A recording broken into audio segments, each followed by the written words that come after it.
ఏడాది వినాయక చవితి సెప్టెంబర్ 6 లేదా 7న ఉంటుందా అనే దానిపై సందిగ్ధత నెలకొంది. చతుర్థి తిథి సెప్టెంబర్ 6న ప్రారంభమై మరుసటి రోజు సెప్టెంబర్ 7 వరకు కొనసాగుతుండటంతో ఏ తేదీని పరిగణనలోకి తీసుకోవాలనే సందిగ్ధంలో చాలా మంది ఉన్నారు.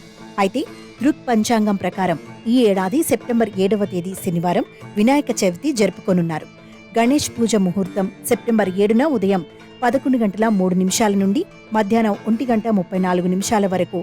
చతుర్థి తిథి ప్రారంభం సెప్టెంబర్ 6, 2024న మధ్యాహ్నం 3:01 చతుర్థి తిథి ముగింపు సెప్టెంబర్ 7, 2024 సాయంత్రం 5:37 వినాయకుని విగ్రహ స్థాపన సమయం సెప్టెంబర్ 7 ఉదయం 11:03 నుండి మధ్యాహ్నం 1:34 వరకు. బ్రహ్మ ముహూర్తం ఉదయం 4:31 నుంచి 5:16 వరకు.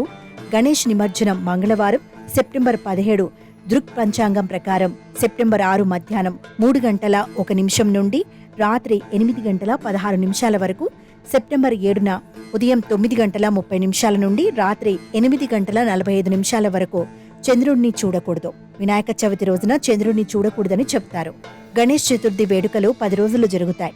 ఈ పండుగను దేశవ్యాప్తంగా జరుపుకుంటున్నా కూడా మహారాష్ట్ర, తెలంగాణ, కర్ణాటకలో ముఖ్యంగా ముంబై, పూణె, హైదరాబాద్ వంటి నగరాల్లో పెద్ద ఎత్తున వేడుకలు జరుగుతాయి. పండుగ సమయంలో భక్తులు గణపతి విగ్రహాన్ని ఇంటికి తీసుకువచ్చి స్థాపన చేసి స్వామిని ప్రార్థించి పూజాది కార్యక్రమాలు నిర్వహించి భోగం సమర్పించి ఉపవాసం ఆచరిస్తారు. ఆచారాల ప్రకారం ప్రజలు గణపతిని 1.5 రోజులు, 3 రోజులు, 7 రోజులు లేదా 10 రోజులు తమ ఇళ్లలో ఉంచుతారు. గణేష్ నిమజ్జనంతో పండుగ ముగుస్తుంది. ఈ రోజున భక్తులు వినాయకుడి విగ్రహాలను నీటిలో నిమజ్జనం చేస్తారు.